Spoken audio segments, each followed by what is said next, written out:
Bom dia.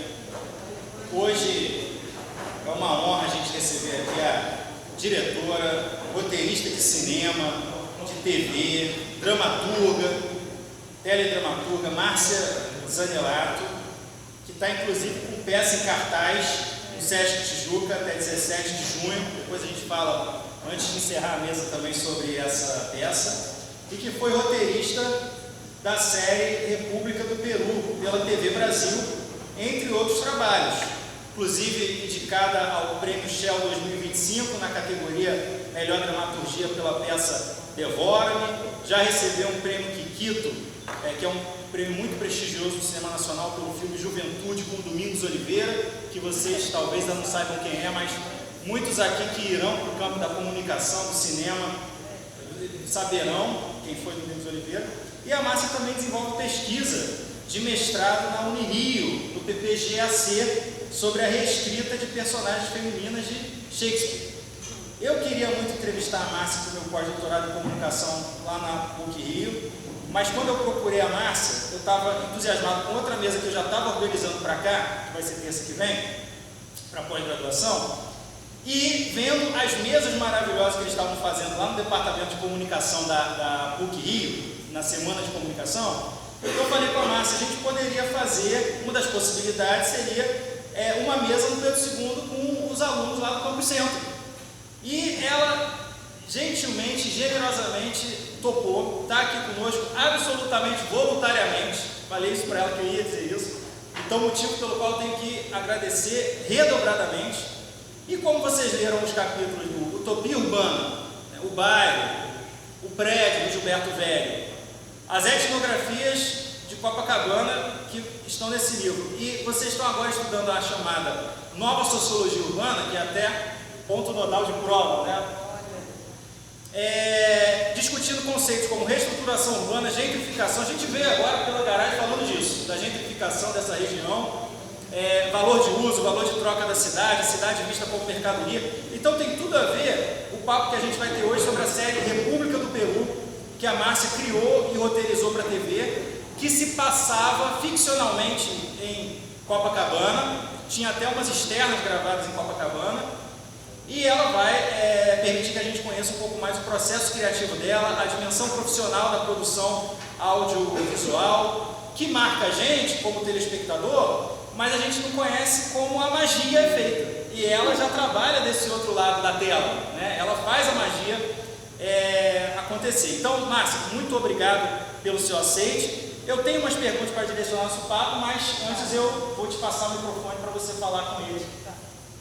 Essa câmera aqui Está está funcionando?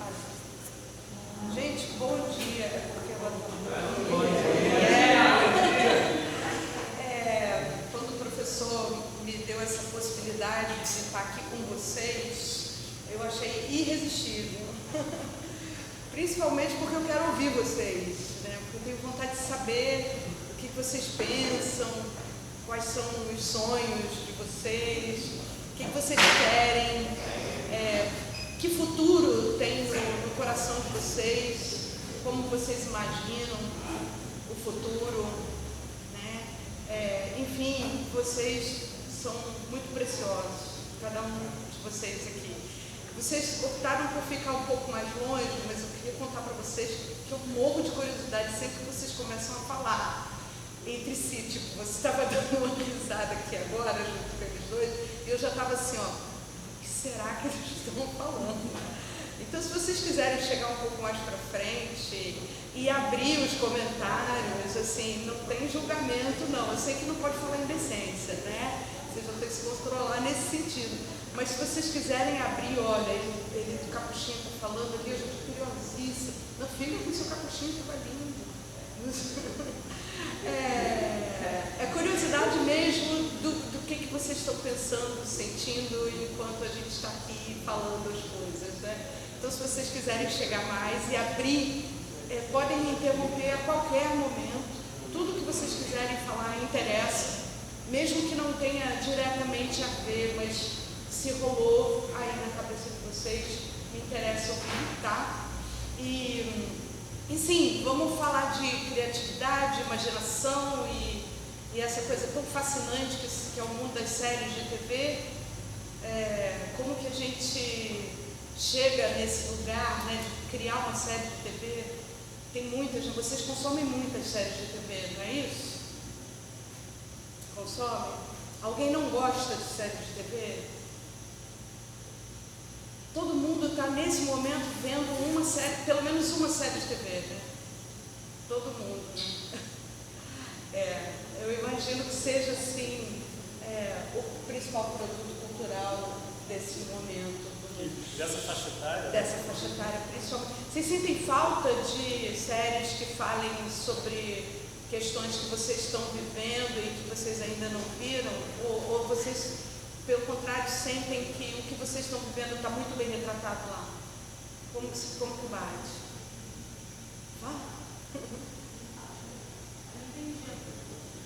Vocês sentem falta de algo que vocês estejam vivendo, conflitos que vocês estejam vivendo, ou interesses que vocês tenham, que ainda não viram nas séries de TV, ou vocês têm a sensibilidade de estar realmente tudo lá, assim, seja num dorama, seja numa série mais no estilo estadunidense? Vocês sentem que está tudo lá ou vocês sentem falta de algo? Me conta. Você é a Jéssica. Como é que é o seu nome? Larissa, perdão.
Se vocês tivessem que criar uma série de TV, qual seria o tema ou a personagem principal?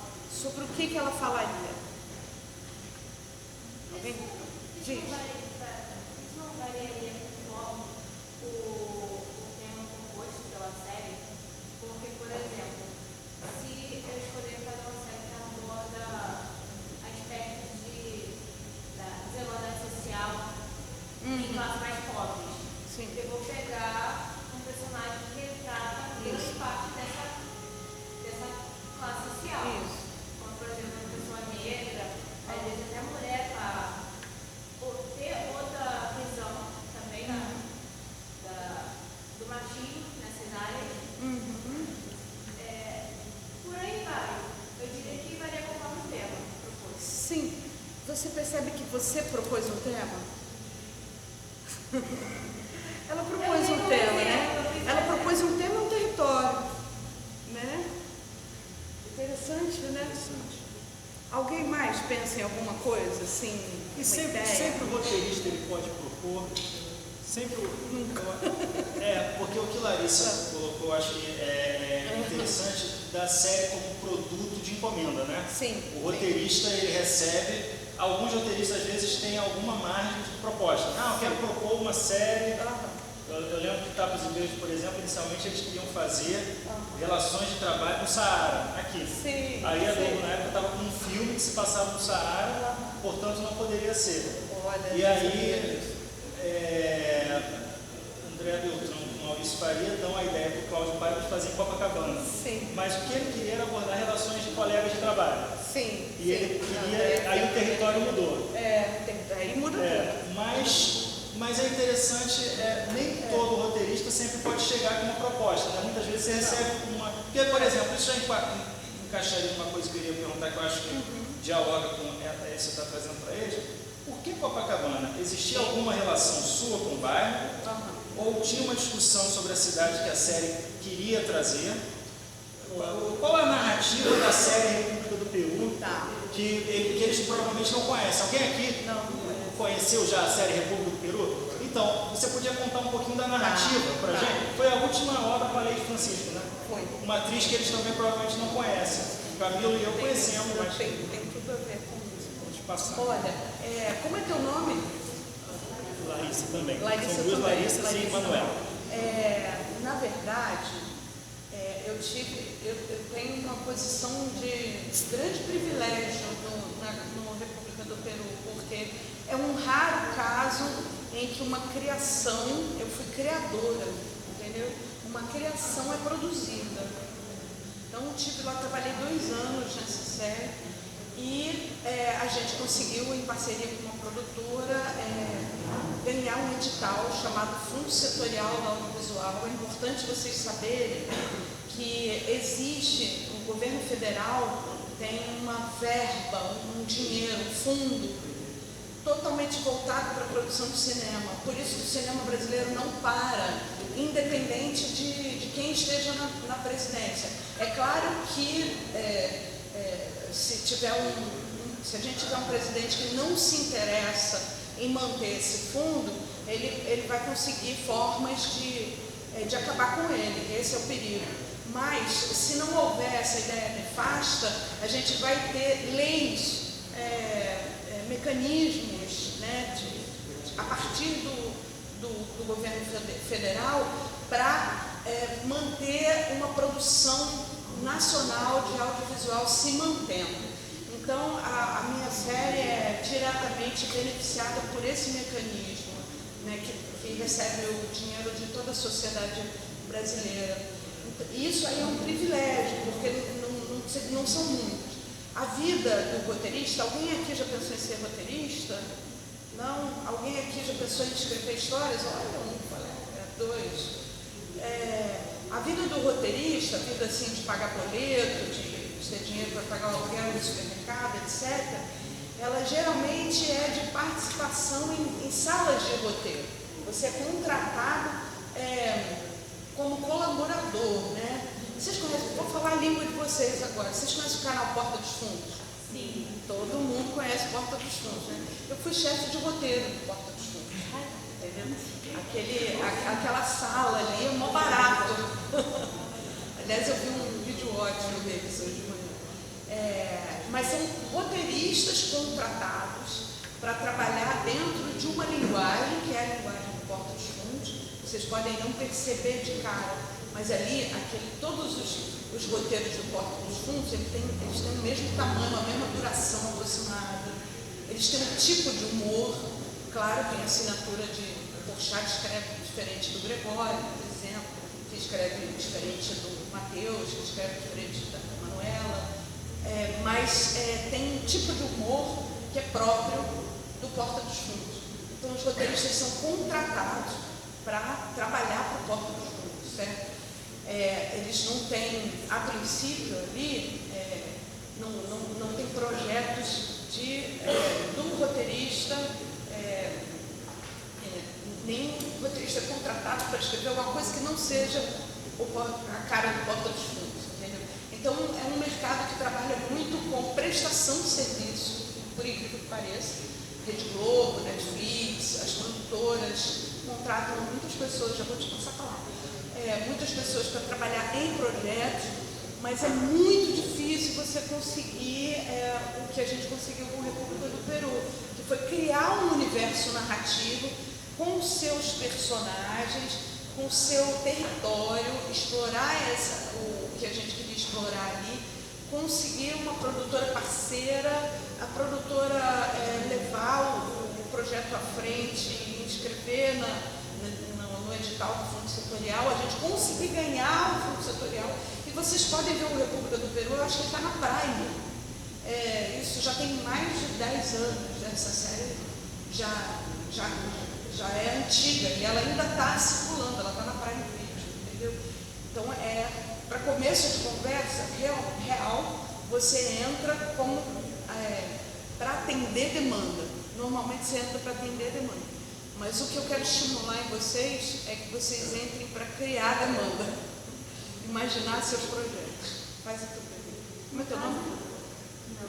Maiara. No caso de uma novela, por exemplo, tipo, o roteirista ele escreve o texto, mas você participa da criação da cena como um todo, tipo, na série, né? Porque a série, no caso, foi toda sua, mas se fosse numa novela, você escreveria só, tipo, o texto ou você poderia, por exemplo, elementos, tipo, os personagens estão em tal lugar, ou isso é, tipo, direção de cena, não sei, porque pra mim é tudo muito, tipo, próximo mesmo, tipo... Então, gente, vocês estão aí atrás. A Maiara está perguntando aqui uma pergunta que sempre interessa muito, que é a fronteira entre o trabalho de roteirista, de criação do roteiro, né, e o trabalho de direção. O roteirista dificilmente vai para o set. Tem uma posição muito trabalhada, principalmente nos Estados Unidos, que é do showrunner, que é quando a pessoa que criou a série, ela participa da criação, ela participa do set, você sabe o que é. Ou seja, ela dá ritmo, ela pode mexer no texto ali na hora, ela pode desenhar uma cena, fazer uma marcação, quer dizer, qual o deslocamento entre os personagens, enfim, ela tem voz de comando dentro do set, pode mudar uma câmera de lugar e tal. Mas isso não é comum. O que a gente, no roteiro, faz é dar as circunstâncias, tá? O que está acontecendo, a chamada ação, tá? Onde é o que acontece, quando acontece, onde acontece, com quem acontece. Mas é sempre ligado ao que acontece. E é claro que aí, se a gente for aprofundar um pouco mais, o que acontece é sempre metáfora para discussões muito maiores, né? Mas a gente escreve isso. Então o onde, o quando, o quem e o que fala é a gente que escreve, certo? Mas a gente não vai para o set dizer que é a Maiara quem tem que dizer essa frase. Isso está no roteiro. Então, já chegam no roteiro, já chegam no set com o roteiro decorado, os atores, né? E a partir de direção de fotografia tem um roteiro decupado, ou seja, decupar um roteiro é você pegar cada parte dele e dizer, isso é um trabalho de direção, né? Dizer como essa parte será feita. Na sacada da sala, ou no fundo da sala, a câmera está aqui, a câmera está lá, a câmera está no alto, tem nomes, essas posições têm nomes. Isso é um serviço de direção, né? Mais alguma pergunta sobre isso? Alguma ideia sobre coisas que vocês gostariam de ver? Vocês que são um grupo que comenta muito, vocês em grupo, assim, que série vocês fariam? Que série vocês fariam? Sobre o quê? Olha, eu sinceramente, eu vejo série para fugir da realidade. Boa questão. Eu não gosto muito de ver o que eu já vejo todos os dias. Sim. Então, acho que eu faria algo bem utópico, sabe? Algo do tipo como uma odisseia da vida, algo assim. Você gosta de ficção científica? Gosto bastante. Sim. Algo no espaço, provavelmente. No espaço. Sensacional. Mas os personagens para você têm que estar vivendo grandes conflitos? Cara, eu acho que é sempre importante ter um conflito inicial para ter uma missão, tá ligado? Algo que instiga, tipo, a gente tem que completar isso para resolver essa parada. Sim. Então eu acho que é importante algo tipo, o mundo está acabando, vai lá, você vai resolver, né? E quando um personagem pega teu coração, ele pega por onde? Assim, o que geralmente você, aqui pegou? Quando o personagem. Cara, tem um filme que lançou agora, Devoradores de Estrelas. O Ryan Gosling, o personagem principal, ele faz amizade com a pedra. Cara, eu pensei que ia pegar com a pedra, tá ligado? Realmente vi o filme e gostei de uma pedra. Isso, me chama atenção. Isso é sensacional. A relação do personagem com a pedra, isso é muito maneiro. Muito bom isso, muito bom.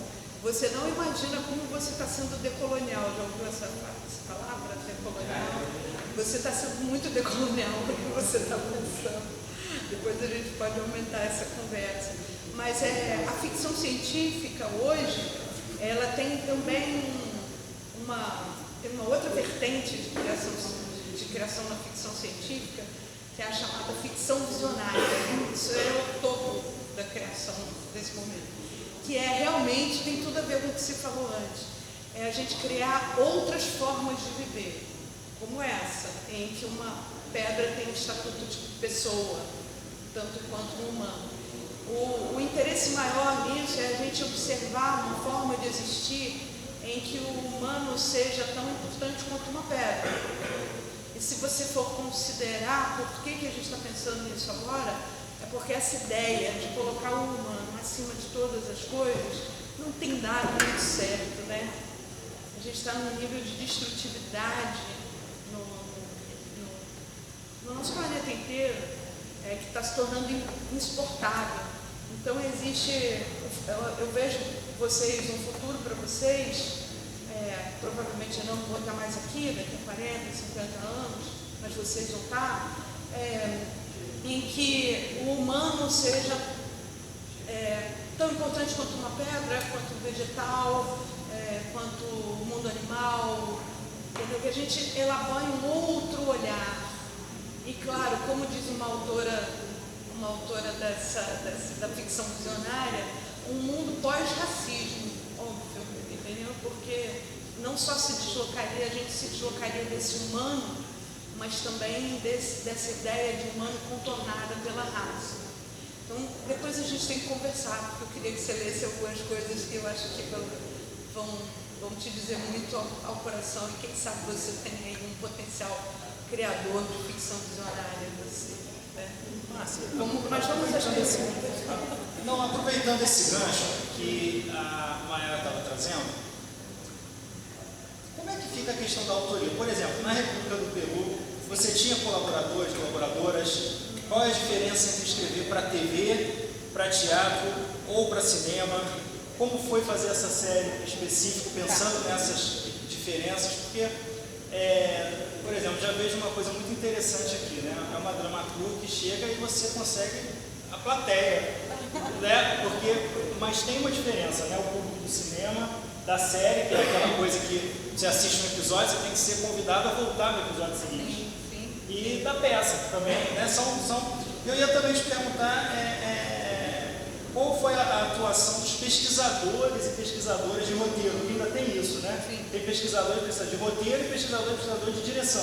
Sim. Como é que foi esse corpo de produção? Você ainda não me respondeu por que Copacabana. Tá. Né? Por que não Meia? Por que Copacabana? Mas primeiro Copacabana, eu sei que a série tem uma questão de gênero, que eu vou perguntar depois, eu sei que tem uma questão de gênero, são mulheres 60 mais em Copacabana. Estatisticamente já dá para a gente entender até uma escolha por Copacabana, pensando em mulheres 60 mais, porque é um bairro. Mas qual foi a sua relação com essa equipe de bastidores de roteiro nessa série específica ou em outras que você fez, mas você tinha pessoas que trabalhavam com você e trabalham com você em geral? Sim. Eu vou começar pela questão de gênero, que é muito cara, e é muito cara. Eu escrevo histórias há 33 anos, mais ou menos. Todas as minhas personagens protagonistas, quando isso se aplica, né, ideia de protagonistas, são mulheres. Motivos óbvios, né? Todas as mulheres olham para mim e riem, porque a gente sabe, quando você normalmente observa a produção, a gente tem uma predominância de personagens masculinos absurda, muito mais personagens masculinos do que femininos. Então, como mulher, minha opção desde cedo foi escrever para mulheres fazerem, para mulheres verem histórias que tenham um ponto de vista feminino muito bem marcado. Então, essas são 3 irmãs, né? A primeira ideia ali foi observar uma coisa que na época estava completamente fora da produção. Eu gosto muito de trabalhar no que está fora da produção, é um instinto. Todo criador, toda pessoa que cria tem seu instinto, né? Instinto criativo. Olha o instinto criativo do Luiz, né? científica, né? O que gosta. Isso aí é um instinto que a gente tem. E conforme você começa a criar, você vai conhecendo seu próprio instinto, para onde você vai, para onde teu coração te leva, a tua intuição te leva, né? Onde o teu interesse, a tua atenção para, certo? Então, a minha atenção, ela acaba indo sempre para um lugar onde eu não tô vendo a história. Aqui não tem história. Não estava vendo na época histórias de pessoas 60 mais, que a gente hoje chama de 60 mais, né? Uma predominância, até isso entre os atores é um problema, que a minha profissão, quanto mais velha eu fico, melhor para mim, porque eu fico mais sabida, velha sabida, e melhor para escrever. Mas para os atores, muitas vezes, é um problema, assim, porque você vai deixando de ter personagens de 50 anos, 60 anos. Quantos personagens estão na tela nesse momento, no que vocês estão vendo, que tem mais de 70 anos? Quantos personagens têm mais de 80 anos? Não tem. Porém, a sociedade viveu uma revolução científica. Hoje em dia a gente vive até 80 anos fácil. Eu tenho 55, eu brinco que 50 são os novos 40, 40 são os novos 30, 30 são os novos 20. Mudou porque a gente fica mais tempo na Terra, a gente fica mais tempo vivo. Então, conforme a gente fica mais tempo vivo, a gente precisa ter reconhecimento dessas existências, né? Precisa reconhecer essas existências. Mas a ciência andou e parecia que o entretenimento, e eu vou chamar de entretenimento porque era um produto para a TV, nunca teve ambição de ser um produto artístico, né? Tem uma grande diferença aí, embora se possa fazer muito bem das duas maneiras. A gente tinha que ter na tela da TV isso que a gente tem nas ruas, que são as pessoas 60 mais. Daqui a pouco eu vou fazer 60, daqui a 5 anos eu vou fazer 60, vai impressionante. Eu fico impressionada toda vez que eu penso nisso. E vocês vão viver isso também. Provavelmente vocês vão fazer 90, porque como a ciência está evoluindo, né? Vocês vão fazer 90 anos aqui no planeta Terra, vivos aqui no planeta Terra. Por isso que vocês precisam pensar o futuro, porque vocês tendem a ser muito mais longevos do que a minha geração, a geração do Carlos. A ciência vai segurar vocês aqui. Vocês vão adoecer e melhorar muitas vezes e vão ficar muito mais tempo. E aí o que eu via é que a gente precisava ter na tela isso que a gente não estava, que a gente via nas ruas, né? Mas não estava vendo as histórias dessas pessoas. Isso também me interessa muito. Eu sou uma mulher lésbica.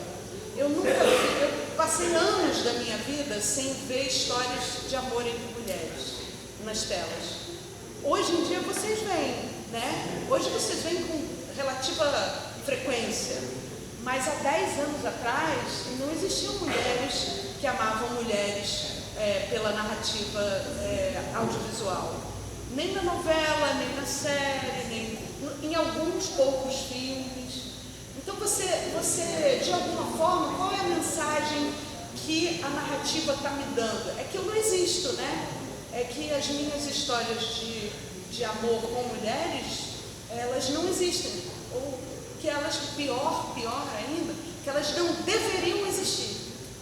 Então a gente, como narrador, a gente acaba tendo uma perigosa autoridade, que é a capacidade da gente de dizer de maneira indireta o que deve e o que não deve existir. Quando você só escreve histórias, por exemplo, heterossexuais, de amor entre homens e mulheres, o que você está dizendo é que só existe isso. Então, quando você escreve uma história de amor entre dois homens, é como se você estivesse dizendo: eu sei que isso existe, que bom que isso existe. Então, hoje vocês têm uma produção de séries LGBT, QIAP+, personagens LGBTQIAP+, que não tinha 10 anos atrás, confere? Não tinha. E olha como tem público, não tem? Eu fiquei sabendo, em termos de mercado editorial, que o grande boom do mercado editorial nos últimos anos são livros de mulheres, escritos por mulheres, porque não tinha, entendeu? Então tem uma coisa também de um lugar ético que a gente precisa ocupar, que é de reconhecer existências. Hoje a gente está muito ocupado em reconhecer a existência de pessoas negras, não está? Não estão vendo cada vez mais a existência de pessoas negras e periféricas, pessoas negras, periféricas, trans, não é? Cada vez mais as pessoas trans estão ganhando centro narrativo. Existe alguma coisa que eu tenho pensado como violência narrativa, e que eu estou usando sua pergunta para falar sobre uma coisa que eu acho muito importante.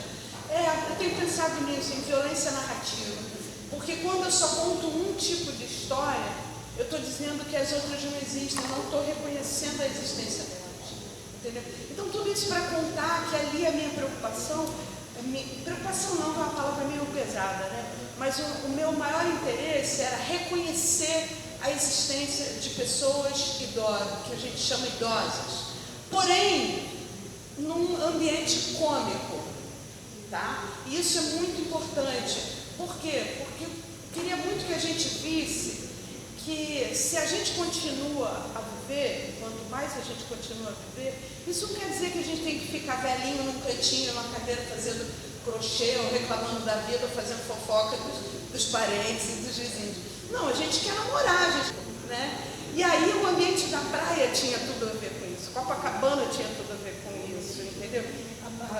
Tá ali de biquíni, de sunga, tem um personagem que era bombeiro, e eles terem situações que envolvem triângulos amorosos, enfim, um pouco de comicidade para trazer uma alegria de viver. Porque se a gente vai continuar vivo depois dos 60, 70, 80, é importante que a gente continue vivo e feliz, alegre, tendo alegrias, podendo descer para tomar um chopp. E aí eu chego no território. Copacabana foi o próprio Rio de Janeiro nos anos 50. Né? Nos anos 50 era um bairro muito importante, cheio de charme, né? Os grandes apartamentos ali da orla, né? E naquela época, porque já mudou de novo, o tempo todo muda, era um bairro que já estava assim, considerado decadente, entendeu? As pessoas achavam Copacabana um bairro decadente. Por que Copacabana é decadente? Porque é um lugar de velho. Eu ouvi isso muito já. Já ouviram isso? Que Copacabana é um lugar de velho. Como se isso fosse depreciativo. E aí a ideia era, peraí, mas olha lá, tinha o vôlei, o pessoal jogando vôlei, o pessoal de 70 a mais, jogando vôlei em Copacabana, 5h30 da manhã, 6 horas da manhã, a vida em Copacabana estava fervilhando, entendeu? Então, e ao contrário, quando você não ocupa o lugar e não pensa o lugar, ele vai sendo ocupado pela violência. Já notaram isso? Né? O mundo das pessoas trans, se ele não é ocupado, ele é ocupado pela violência. Já notaram isso? Né? O mundo das pessoas idosas, se ele não é ocupado pela sociedade, ele se torna o quê? Um mundo violento. Então nessa época a gente tinha muita notícia de assalto, saidinha de banco, lembra? Não sei se vocês vão lembrar disso, mas tinha muito assalto em Copacabana, porque os idosos andavam com o dinheirinho deles na bolsa, que é uma coisa que não tem que se adaptar a tudo também, e era presa fácil para os ladrões, né? Então tinha essa pretensão. Outra coisa também que a gente descobriu, eu mesma pesquiso, nesse caso aí eu que pesquisei muito, eu adoro pesquisa. Pesquisa para mim é uma coisa sensacional. Não, eu que fiz. Eu fui entrando, fui catando, fui perguntando, e isso para mim é muito importante, porque para a gente criar, a gente precisa ter a vida na nossa imaginação, né? Um processo criativo ele vai ficando bom conforme você vai visualizando aquilo, né? Você vai vendo, vai ouvindo a fala dos personagens, eles vão se tornando reais, eles vão para os lugares com você, vão ao cinema com você, passeiam aqui no Valon com você. Os personagens, eu tenho personagem que está aqui comigo agora, nesse exato momento, coisa espírita, né? Mas eu estou escrevendo uma personagem, estou muito numa vertical com ela, está aqui comigo, olhando isso tudo aqui. E isso vai aparecer no que eu escrevo sobre ela, entendeu? Inclusive é uma personagem de 80 mais. Eu vou voltar a essa faixa etária. Mas eu descobri que tinha muito, além do jogo, né? O jogo é muito presente em Copacabana, jogos na casa das pessoas, as pessoas se reúnem para fazer jogos. Tinham também vários bailes, tem baile de idoso, sabia? Pode ser que a pessoa de 80 anos não dance até o chão, não estou dizendo isso, mas existe baile de idoso, ela vai dançar com o corpo dela, entendeu? E o baile é super importante, é onde rolam situações ali de muita graciosidade, de muito humor. O humor é importante, entendeu? Para a gente falar sobre isso. Ocupar as ruas com esse humor. Pensa bem, hoje, vocês aqui têm o quê? 16 anos mais ou menos? 16, 17, né? Alguns 18. Vocês estão morando com os pais de vocês responsáveis, né? Vai começar um momento da vida de vocês agora que vocês vão precisar ganhar dinheiro real, assim, de pagar aluguel, botar comida na mesa. Então vocês vão ter que escolher o trabalho de vocês durante 40 anos, vocês vão ter que fazer um jogo entre fazer o que eu quero e ter autonomia financeira. Que a autonomia financeira no capitalismo não existe, mas é exatamente você poder pagar pela sua casa, pelo seu descanso, pela sua alimentação, sem depender de outras pessoas, certo? Ter essa autonomia. Para as mulheres, então, isso é muito importante. Nunca dependam de homem. Né? Não preciso dizer isso, você já sabe. Mas, assim, é muito importante. E aí, quando você chega 40 anos depois, você já ganha nesse mundo em que a gente está vivo hoje, eu não sei como vai ser daqui a 40 anos, cuidem disso, as pessoas já não precisam se preocupar com isso. Então elas já estão com o dinheirinho delas da aposentadoria. Olha que legal, elas têm tempo de novo para se divertir. Mas será que elas sabem que elas têm tempo para se divertir? Entendeu? E isso é interessante de pensar. Que as pessoas com 80 anos, elas têm tempo para se divertir. Elas deveriam ter todo um mercado de diversão para pessoas de mais de 70 anos, e a gente não tem. Então elas estão, sempre que a sociedade não cria esse mecanismo, o universo paralelo do crime cria. Então está cheio de bingo clandestino. Já pensaram nisso?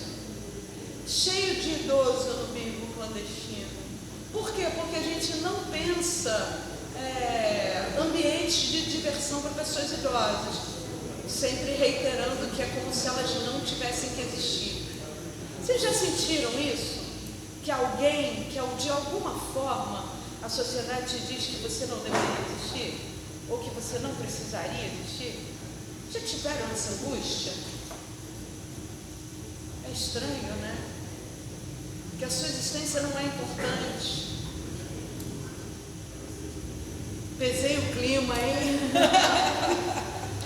Mas é aí que a gente trabalha na narrativa, assim, entendeu? Deixa eu então aproveitar esse clima aí. O que eu ia te perguntar também, você falou que até em Los Angeles é diferente a relação entre direção, set e quem responde pelo roteiro, mas você agora falou um pouco do elenco, porque você falou dos personagens. E como é que era a sua relação com o elenco? Nesse set, por exemplo, às vezes você aparecia ou isso já ficou mais a cargo da direção? Qual era a sua relação com a direção? E uma outra coisa também, por que tem um hiato de 4 anos entre as duas temporadas? Você teve o mesmo envolvimento na segunda temporada, ou aí já, embora tenha sido criadora, mas o roteiro já tenha ficado a cargo de co-roteiristas ou roteiristas? Qual a sua relação com elenco e direção? Tá. Com o elenco, eu tive poder de veto, né? Geralmente é uma coisa que eu peço no contrato, ter poder de veto sobre elenco. Mas a gente teve um acordo muito tranquilo ali sobre elenco. Eu gosto muito do elenco do República do Peru. Que era Leide Francisco, Monique Lafon, Lúcia Alves. A Leide e a Lúcia já morreram, isso também é muito louco, né? Eu lembro que uma parte morreu. O Anselmo Vasconcelos. E aí os jovens entravam para fazer participações. A gente só contratava. E a Du fazia uma participação que era mais fixa. Ela fica mais tempo na casa. Uma grande cantora também. Mas aí eu tinha poder de veto, mas nunca precisei usar. Sempre indicava atores e atrizes vindos do teatro, isso para mim sempre foi importante, diminuir a distância entre audiovisual e teatro dos atores. E com a direção, a gente conversou muito antes, entendeu? O que é importante, eventuais mudanças, tamanho de roteiro. Às vezes, um roteiro de sitcom, que é um roteiro... Sitcom é geralmente uma série de TV num ambiente fixo, né? Uma interna fixa, né? Uma sitcom que a gente acompanhou durante muitos anos foi a Sai de Baixo, lembra disso?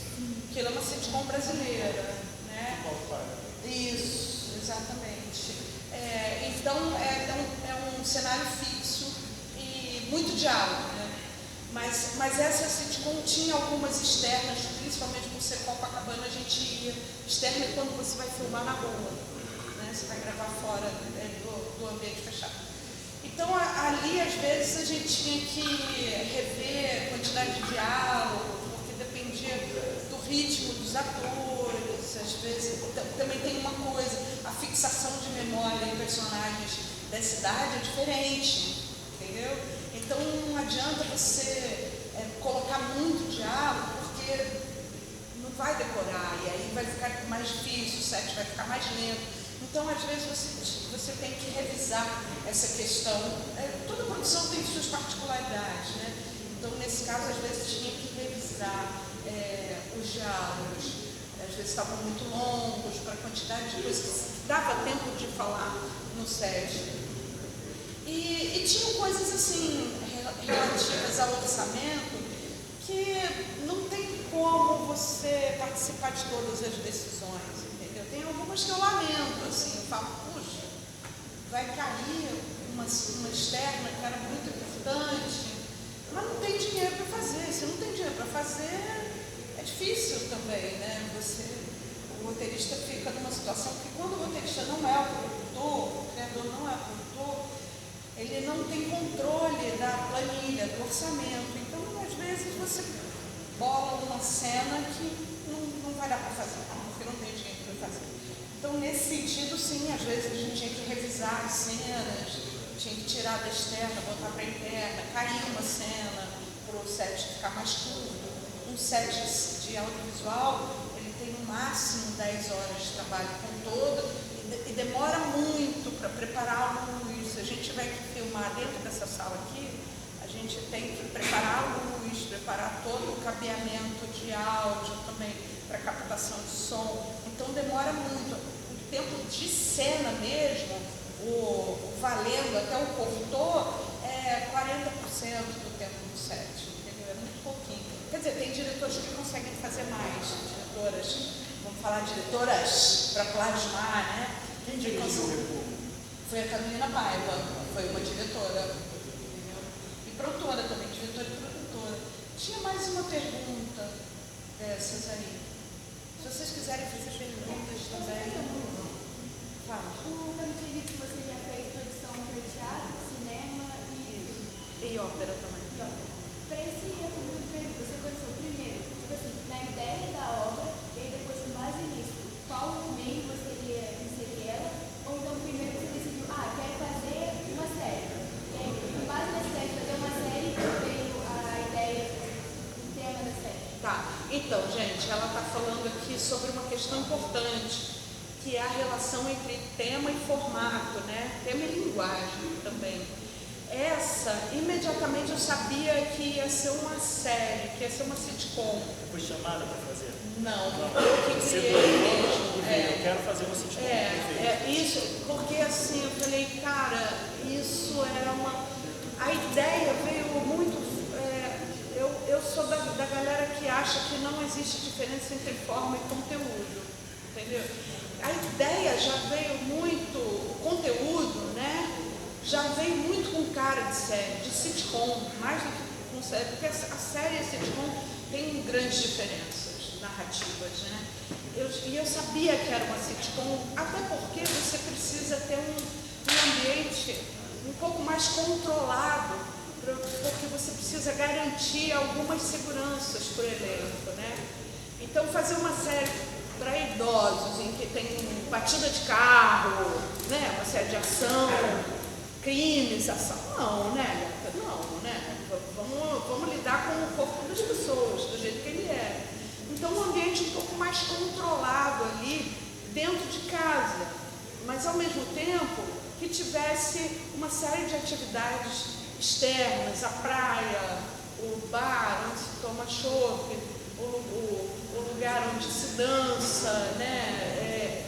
Ter uma relação com a rua, mas ter uma base que seria o apartamento. E aí na dramaturgia já vem uma questão de as três irmãs vão ter que morar juntas, porque é uma coisa que acontece muito nessa fase da vida, é que seus filhos já foram embora, né? Os maridos, cônjuges, enfim, já morreram, muitos amigos já morreram também, e você, com quem que você vai conviver? Com as suas melhores amigas, com as suas irmãs, né? E elas precisam ali ter um dispositivo narrativo em que elas precisam morar juntas no apartamento da família, reocupar o apartamento da família, que é um apartamento grande, e elas vão, as três, morar juntas para economizar. E aí vem um monte de problemas, aqueles problemas de família, aquelas que todo mundo aqui sabe muito bem o que é, já viu as tias, as mães, as avós batendo boca por causa de problemas familiares, e que acaba sendo muito engraçado também, né? Às vezes é trágico, mas muitas vezes é muito engraçado. Então tudo ali me dizia de uma obra seriada, entendeu? Porque eu sabia que a gente ia lidar com episódios. Olha só, gente. A gente faz aqui esse restinho, a gente tem 15 minutinhos, sem microfone, porque agora eu acho que... Porque tem várias formas de você criar uma narrativa, né? As duas, assim, rapidamente aqui falando, você tem uma narrativa linear com início, meio e fim, em que você, durante a série, acompanha o desdobrar de um arco dramático inteiro, certo? E tem séries que são episódicas, que você acompanha um universo narrativo com seus personagens, mas a cada episódio algo acontece, algo se fecha, não é? O início, meio e fim é por episódio. Não tem o famoso a seguir cenas dos próximos capítulos. Você não tem que ver amanhã para fechar o que você viu hoje, né? É um outro tipo de engajamento que veio muito a cargo das séries. Quando as séries começam a se difundir, elas vêm muito com essa proposição também de uma narrativa episódica, uma mudança, né? Você está vendo um filme, tem filmes que são feitos de episódios também, mas um longa-metragem geralmente você acompanha um arco dramático com início, meio e fim. E eu sabia que essa ia ser de episódios, situações. A gente viveria situações que se esgotariam no mesmo dia. Ou seja, tem um outro fôlego, é um fôlego rápido. É um problema, problema do som, aí dá uma briga, aí não sei o que, a gente tem que consertar. Essas complicações que a gente tem que resolver em um episódio, ou seja, em 50 minutos. E aí tem uma relação muito interessante com o tempo na narrativa também, porque o tempo dentro da narrativa, ele pode durar muitas horas, mas é um recorte de muitos dias, né? Mas o tempo que se estabelece dentro da narrativa é um, e o tempo que se estabelece fora da narrativa, ou seja, no relógio aqui de quem está assistindo, é outro. Então tem uma inteligência dramatúrgica que tem que fazer a vida caber na taça de 1 hora, entendeu? Tem que ter toda uma lei, uma ordem dentro desse tempo, que você não sai assim, não, mas aconteceu rápido demais. Às vezes você não tem esse problema, quando vocês estão pensando uma história, não, mas está tudo acontecendo rápido demais, e quando você está vendo uma série de TV, está tudo acontecendo rápido demais. Esse é um dos inimigos, é um dos problemas que a gente na dramaturgia pensa, que tem que ter uma coerência temporal que é muito misteriosa. Não é igual a um jogo de futebol, falando a língua de vocês e a língua do imaginário coletivo dessa semana. No jogo de futebol tudo acontece em 90 minutos, né? Então você vai acompanhando aquilo ali em 90 minutos. Na narrativa também, você tem que acompanhar aquilo ali em 90 minutos. Tem que ter uma coerência interna, que na verdade é uma ilusão, mas você não pode deixar o seu espectador acordar dessa ilusão, entende? É uma mentira bem contada. Você tem que fazer o espectador não ter a sensação de, ué, mas isso tudo aconteceu em um dia? Estranho. Uma verossimilhança. Que pode ser construída de maneiras muito estranhas, né? No suspense, será que eu vou pegar muitas referências assim, tipo, se eu lembro alguma coisa aqui que o pessoal gosta do Kubrick, Psicose, de repente. Você conhece. O do Kubrick. Não, foi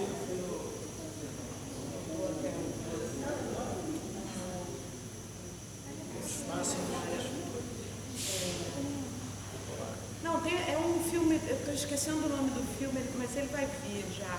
É um filme muito importante do suspense, em que... O Iluminado.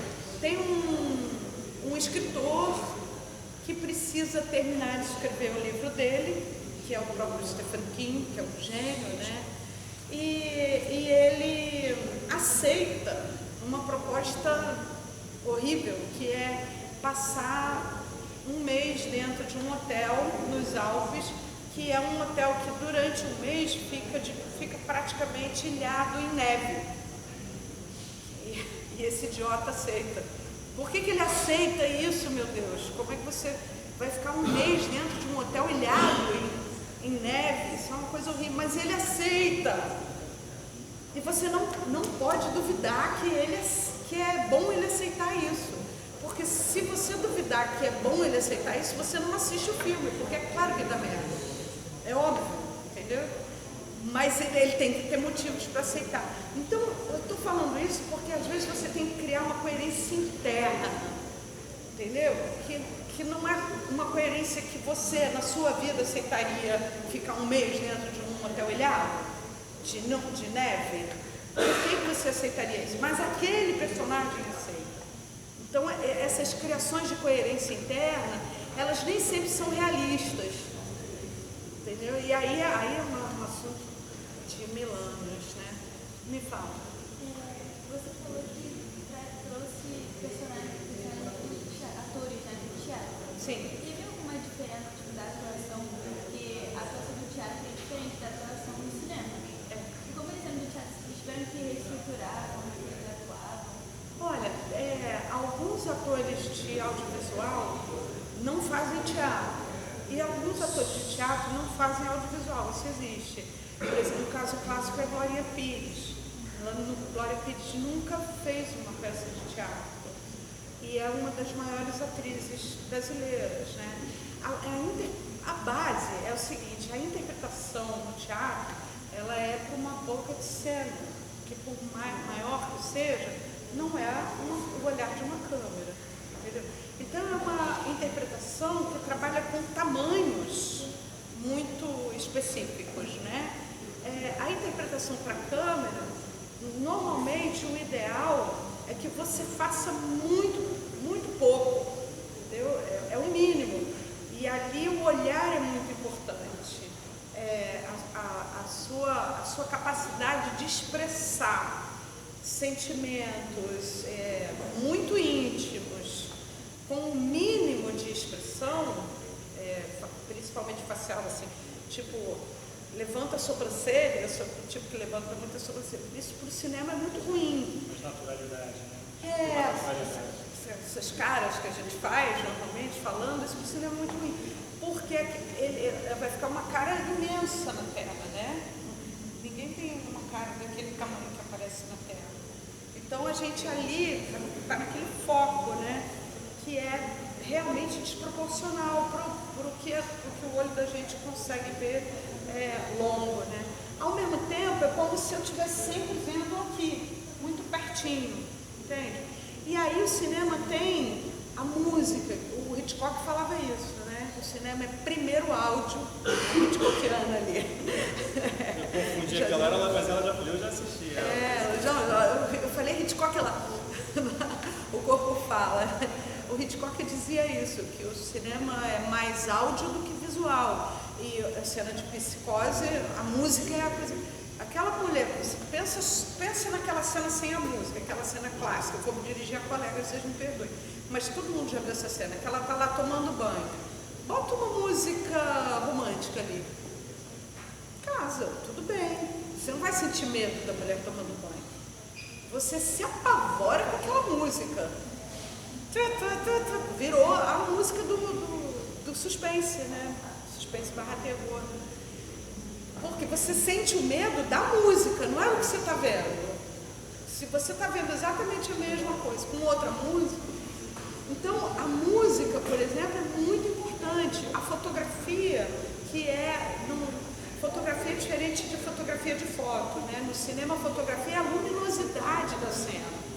É o que está em sombra, o que está em luz. A luminosidade diz muito. Aquela cena ser preto e branco, com aquele cinza bem presente, isso dá medo. Se aquela cena fosse em cores, talvez ela não desse tanto medo. Entende? Então aí vai depender de quanto o fotógrafo consegue fazer a luminosidade do medo. Então, a interpretação para o cinema, ela é um elemento que está junto de outros. A do teatro também, mas a do cinema é mais econômica, na minha modesta opinião. Então, tem uma coisa que ela falou. Eu vi uma peça, não sei se você sabe qual é, a Débora fala dela, estava...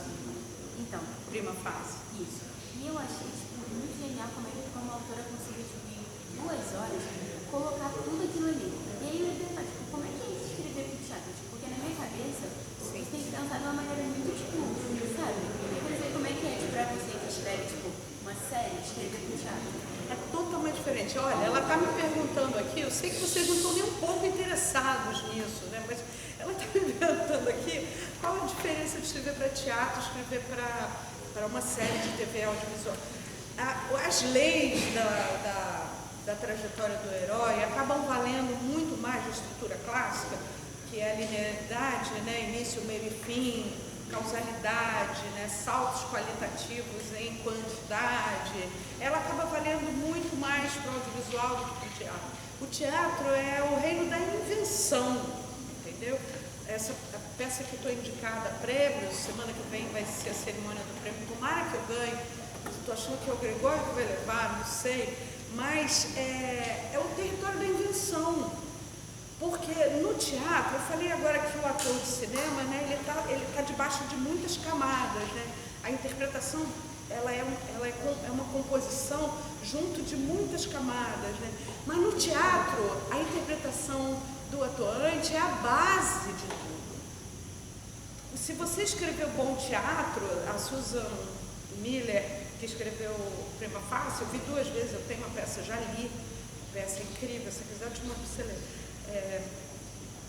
Você tem que escrever algo que seja muito poderoso para quem atua fazer ao mesmo tempo em que está todo mundo vendo. Porque no cinema, você vai atuar hoje, as pessoas vão ver daqui a 2 anos, 3 anos, entendeu? Não, é aqui, é agora. Se eu fizer bem, você vê. Se eu não fizer bem, perdi você. Já era, entendeu? E o que é fazer bem? O que é o mistério de convencer todo mundo que aquilo que você está vivendo é tão real quanto qualquer outra coisa que se viva fora do palco? Que tem essa realidade, esse estatuto de realidade. Vocês costumam ir ao teatro? Você vai. Não? Se vocês veem teatro, vocês costumam ir ao teatro? Mais ou menos. Você vê? Agradou, hein? Agradou. Sabe, eu vou fazer uma autocrítica. Sabe por que eu acho que vocês não vão ao teatro? Sabe por que eu acho que vocês não vão ao teatro? Porque nós estamos contando muito pouco as suas histórias. A gente do teatro, a gente está contando muito as histórias infantis. E tem um teatro infantil que está acontecendo mesmo há longos anos. Existe uma produção de teatro infantil e as histórias de adultos. E a gente não está contando as histórias de vocês. Eu estou até querendo fazer mais um mestrado sobre isso. O que aconteceu na produção de teatro brasileira que a gente largou vocês. O teatro largou vocês. Vocês largaram a gente, com toda razão. Entendeu? Mas daqui a pouquinho vocês vão ver que tem coisas que vão interessar vocês no teatro. E teatro é totalmente diferente do cinema, é totalmente outras. Por exemplo, isso aqui não existe no teatro. Você não tem como ver uma peça de teatro olhando no celular. Foi muito genial, assim, porque tem quase 2 horas e meia dentro da peça, assim, e as 2 horas e meia eu não vi, tipo, uma pessoa que desfocou ali da Débora Falabella, e ela fazendo todos os papéis. Eu achei muito legal, assim, muito legal. Com essa provocação de Márcia para vocês, essa provocação, eu vou mais uma vez agradecer Márcia, vou pedir para ela fazer as considerações finais, porque eu preciso liberar vocês, porque vocês têm outra aula agora, né, às 11h20. E antes de vocês irem embora, eu vou pedir para vocês ficarem aqui fora para a gente fazer um registro de vocês com Márcia, tá? Mas eu vou passar a palavra para ela. E aí, Márcia, agora vai ser suas considerações finais, porque infelizmente o nosso horário Eu vou inverter esse jogo. Alguma coisa que eu falei aqui hoje foi importante para vocês? Alguém saberia me dizer, assim, alguma coisa importante para vocês que eu falei aqui hoje? Você falou bastante dessa parte de construção. Eu achei... Eu não estou te ouvindo, perdão. Eu achei importante essa parte que você falou da produção do roteiro, da escolha de constante de tipo de entretenimento na questão da história, porque eu às vezes escrevo, eu tenho essa mania de escrever conto e poema, e isso é um pouco mais importante. Sim. Tirando outros fatores como essa diferença entre ator do teatro e ator do cinema, achei interessante. De cabeça não pode estar nada, mas... E para você? Eu gostei de quando você falou da questão do porquê do teatro afastado um pouco dos jovens. É uma experiência que eu já passei na peça e quem escreveu o roteiro do teatro foi os atores que eram pessoas mais jovens. Sim. Eu percebi que quando você faz uma história aqui, pode ser escrito cinema, uma história que pode ser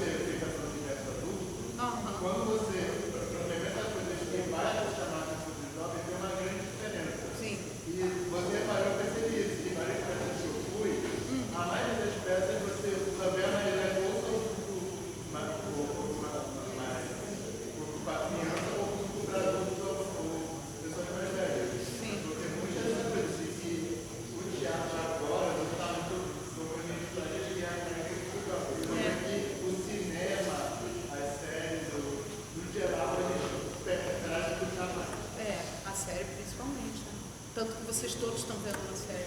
Que mais? Alguém me dá um feedback? Me fala. A senhora disse que a senhora é lésbica, eu também sou lésbica. Quando a senhora disse que Não me chama de senhora, que eu já me sinto muito mais velha do que eu sou. você, então, tipo assim, pra mim foi importante saber que tem gente que se importa com isso. Vai sentir falta também, porque eu sinto falta de ver mais. Sim, sim. É uma responsabilidade, né? Até me colocar aqui politicamente, lésbica é uma posição política, né?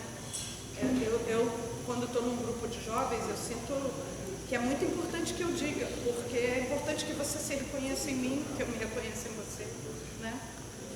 Quem mais? Quem mais me diz alguma coisa? Luiz, você que é o maior conversador dessa turma, eu vou te transformar em roteirista. Impressionante! Você é o grande aglutinador das conversas. Alguma coisa que eu falei te interessou? Eu achei que a parte sobre você ter a ideia de botar mais personagens femininos na indústria em pouco tempo, realmente é uma coisa. Pra você. Muito bom. O que mais pra você? Eu acho que trazer a personagem com mais 60 anos, né? Desculpa, gente, peraí, eu não tô conseguindo. Pra gente encerrar, vamos ouvir Giovanna Temista e a gente encerra. Não, trazer essa protagonista mais velha mesmo, porque eu já vi muitos filmes que a protagonista ela se submetia a algumas relações mais tipo, humilhantes. Eu vi um filme que eu não gostei, assim. Era uma recém-divorciada, ela tinha mais de 60 anos já e ela se submetia a uma experiência sexual humilhante só porque tipo,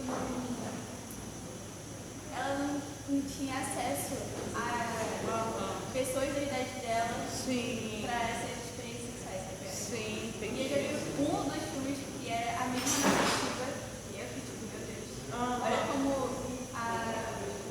o roteirista colocou a personagem, sabe? E, principalmente sendo mulher, sabe?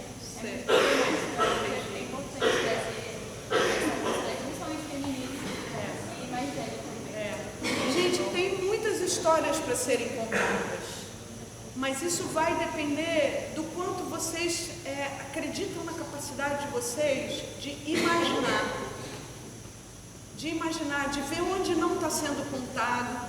Eu torço para que todos vocês, em algum momento, tenham vontade de contar uma história, entendeu? E torço que nessa hora, cada um de vocês, independente da profissão que vai ter, mas vocês tenham vontade de contar uma história. E torço para que nessa hora vocês se sintam livres para imaginar aquilo que ainda não existe, mas que vocês gostariam muito que existisse. Lembrem-se de tudo o que vocês gostariam que existisse e que vocês não estão vendo ser reconhecido. Isso é muito importante e essas histórias precisam ser contadas. São as histórias que criam o futuro. E se vocês criarem futuro, o futuro vai existir. Se vocês não criarem o futuro vai existir também, mas talvez não seja o futuro que vocês querem. Tá bom? É isso.